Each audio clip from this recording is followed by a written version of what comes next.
we go to this project, a bit of context.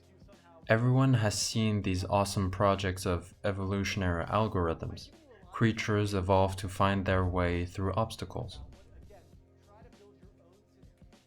or find the shortest path through an uneven terrain.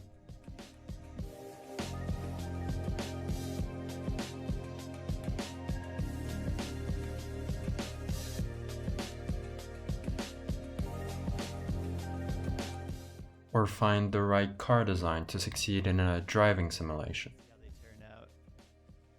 You can see the cars basically use their velociraptor tails as a counterweight for when they launch off some of these areas. They've also evolved to have a heavier front to keep pulling them over these hills. That's pretty awesome if you ask me. But they are all evolving a single best individual. They do that with the following recipe. First, randomly produce a pool of agents with random characteristics. Then you define an objective function, also called a fitness function, to determine how well each individual is doing. For example, the distance the car can travel in 30 seconds. And there you'll get differential success. Then you produce the next generation by making them reproduce depending on this score. Add also a small mutation rate into the mix. And then repeat. And there you have it. Descend with modification, survival of the fittest. Now you have the 4 conditions for adaptive evolution. There are 4 necessary and sufficient conditions to produce adaptive evolution of the Darwinian type. They are hierarchical. Each one depends on the ones above. They are reproduction, variation between the products of reproduction, heritability of those variants, and differential success amongst them. Any system that has those things will adaptively evolve, whether it is algorithms in a virtual environment or whether it is rabbits on a prairie. Through a similar process, nature can evolve the best sharks, rabbits, and bears that are the most suited to survive and reproduce in their environment. But what about swarms? For example, swarms of fireflies. You see, fireflies have individual level rules, but the effects are only visible at the group level. Small-scale interactions produce large-scale organization. The interactions between fireflies are more important than the fireflies themselves.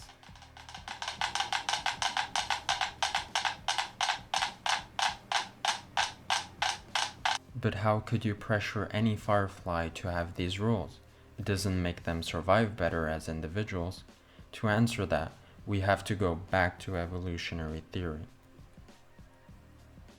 Is sort of the more generalized form of it. And it could be illustrated, okay, the following example.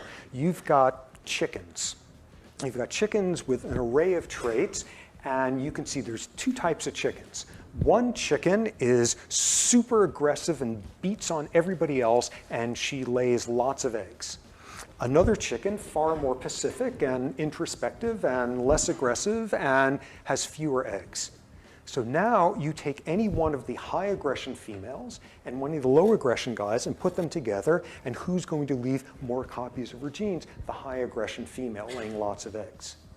Now instead, you have a whole group of the high aggression females and a whole group of the low aggression females. What's going to happen in the high aggression females? They're all so aggressive that they all injure each other. They all stress each other into lower fertility rates, all of that. And suddenly you have this very important world in which A can dominate B, but where groups of B dominate groups of A.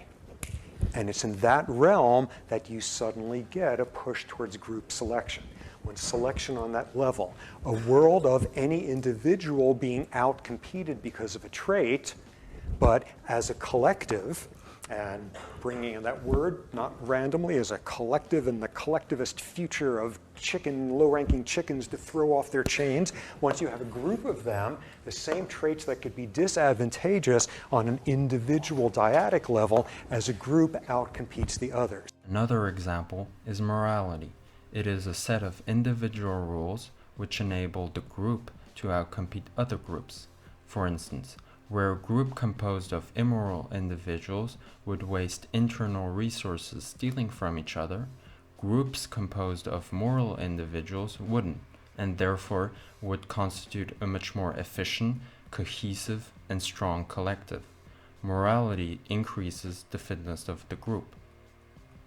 Back to our task.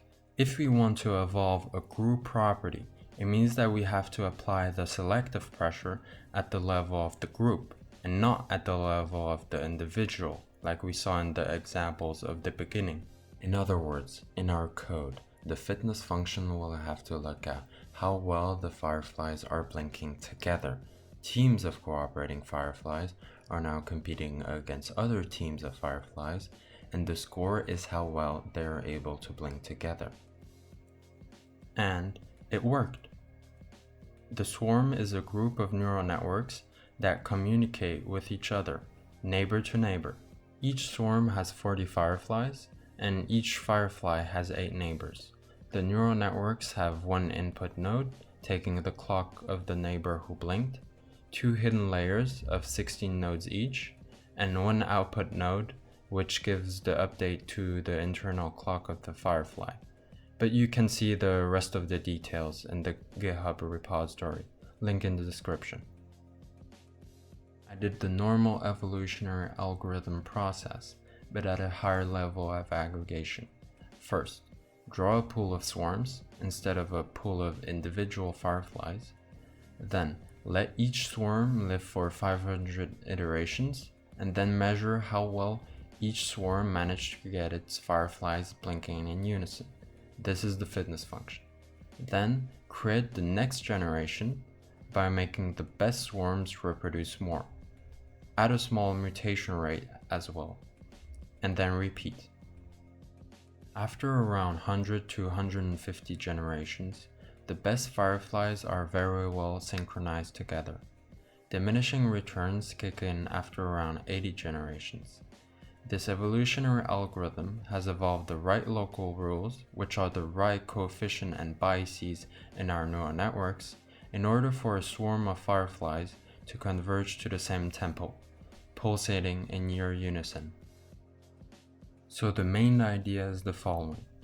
If you want a complex system to behave the way you want it to in a computer simulation, which means finding the right local rules that create the emergent property desired, it can be the organization of a swarm of fireflies, an ant colony, a swarm of fish, a group of humans.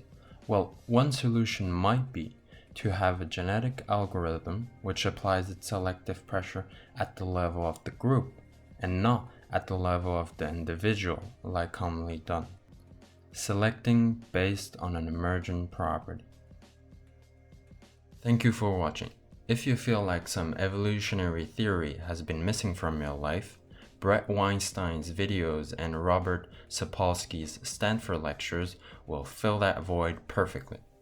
If for some reason you still feel something is missing in your life, the something is probably Eric Weinstein. He is by far the most insightful and decent person you will ever listen to. For more evolutionary programming, check out the Coding Train and his series on evolutionary algorithms. Please consider liking and subscribing if you enjoy this kind of content. Thank you for watching.